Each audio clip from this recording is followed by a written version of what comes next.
جو نا حلق کرانا عبادت ہے، جو یہ نسک میں یہ عبادت ہے پوری. صبح آرام سے نکل سکتے آپ. ایک حلق ہے عبادت، دوسرا حلق ہے عذر کی وجہ سے.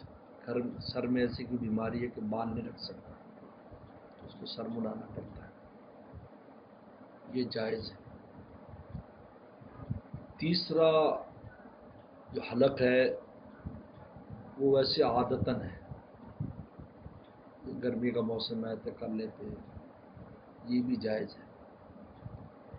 اور چوتھا حلق ہے جو حلق اس لیے کراتا ہے کہ یہ اس کو ایک اپنے مسلک کا حصہ سمجھتا ہے، جیسے خوارج کرتے تھے، تو یہ حرام ہے.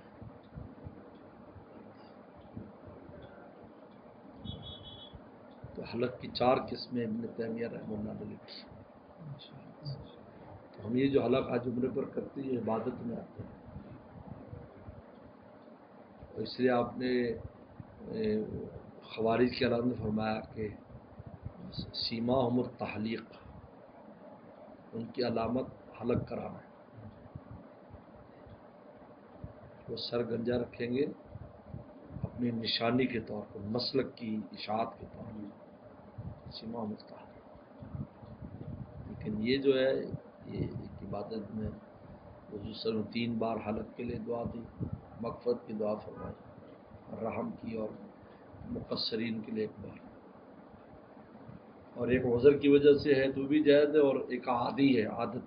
جیسے حضرت علی رضی اللہ عنہ نے بطور عادت کے کرتے تھے کہ وہ ان کے بال بہت تھے، گہرے تھے، تو وہ چونکہ حضرت کی کئی بیویاں تھیں، باقی جب سے میں نے سنا ہے کہ اگر بال ایک بھی خشک رہ جائے تو غسل نہیں ہوتا، تو من سما عادی تو راسی، اس وقت سے میں اپنے سر پہ دشمن بن گیا. کیونکہ اگر بال نہ ہوتے ایک ڈونگے سے بھی گیلا ہو گیا نا، ورنہ تو پھر خشک ہو جاتا ہے.